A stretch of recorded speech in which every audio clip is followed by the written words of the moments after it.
Replace New York City's Mayor Bill de Blasio is on. It's primary day in the city. New Yorkers are going to head to the polls to pick the Democratic candidate. Whoever wins will be tasked with addressing a city facing skyrocketing crime. Among the candidates vying to take over for de Blasio, Eric Adams, Brooklyn Borough President, former 2020 presidential candidate Andrew Yang, New York City Comptroller Scott Stringer. Again, those are the top candidates in the running, but we've got 6 of them on your screen right now. And amid this, a rising spike in crime in New York and other major U.S. cities, but some on the left now blaming police. Listen. I think that there are a lot of police unions and GOP operatives that would like for us to believe that this recent crime wave has everything to do with this idea of defunding the police. And many of the cities that have talked about removing that money, like Minneapolis and Seattle, they've actually paused or slowed how they were thinking about moving that money. So this rising crime is not the fault of the movement. It's actually the fault of the police. Here to react, Bryan Leib, Executive Director for Iranian Americans for Liberty. Also joining us, Jennifer Massey, a Republican strategist, and Dino Scaros, presidential historian, immigration attorney, professor, and also the author of this book, Trumped Up Charges. Wow, the comments made on MSNBC by the commentator there, you saw the host nodding along in agreement. Bryan, start us off here. Is the crime the fault of the police? No, of course not. And I think it's incredibly reckless for people to be making statements like this. At the end of the day, there's more crime happening in major cities throughout America because there's less police on the streets, and the police that are on the streets don't feel empowered to do their jobs. When you look at almost every major metropolitan city, from Philadelphia, my hometown, to New York, to Chicago, to LA, there's a common theme here. The common theme is that they've been controlled by the Democratic Party machine for decades now. So at the end of the day, I think that the leaders at a local level should be doing more to support the police, to invest in the police instead of taking resources away from them. Also, this White House Press Secretary Jen Psaki blaming the surge in crime. This one not on police, this one on guns. Listen. It is an area where the president feels a great deal of the crime we're seeing as a result of gun violence. You can expect he'll speak to that and his commitment to continuing to address gun violence and gun safety in the country. Jennifer Massey, your thoughts on all of it? Well, I agree with a little bit of what Jen Psaki was saying, a little bit. Previously, she was talking about how it was a surge and it started rising with Trump.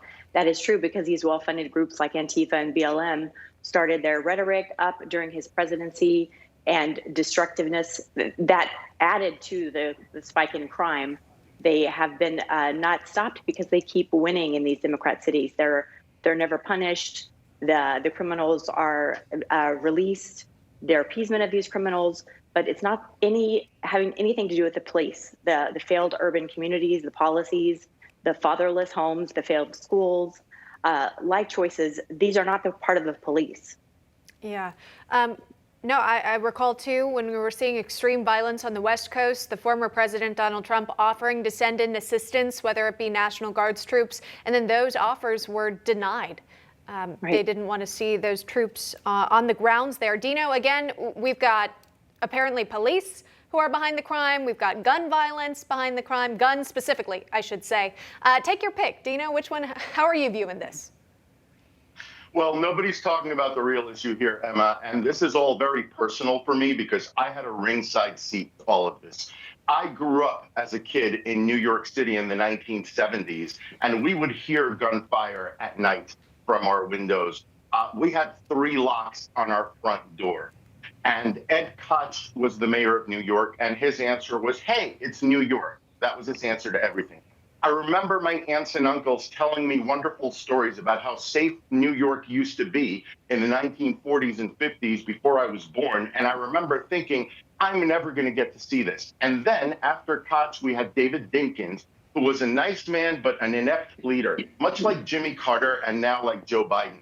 And he's kind of like the Joe Biden of New York City politics. And then finally, thank goodness, we got Rudy Giuliani, who basically saved New York with his crime fighting tactics. And that spread across the country. And now we have Bill de Blasio, who has basically declawed and neutered the New York City police. So, of course, the criminals are running rampant.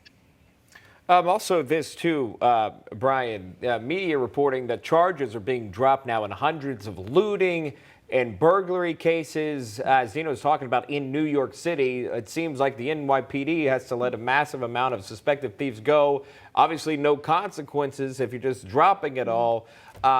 Your thoughts on that and moving in the right direction of getting crime under control amidst the rise in crime? Yeah, I mean, you make a good point. I mean, at the end of the day, I mean, people need to be held accountable for their actions. And what we're seeing in cities all across the country are people not being held accountable for their actions, and they're targeting the police that are supposed to be there, cleaning up our streets, taking guns, taking drugs, and taking criminals off of our streets.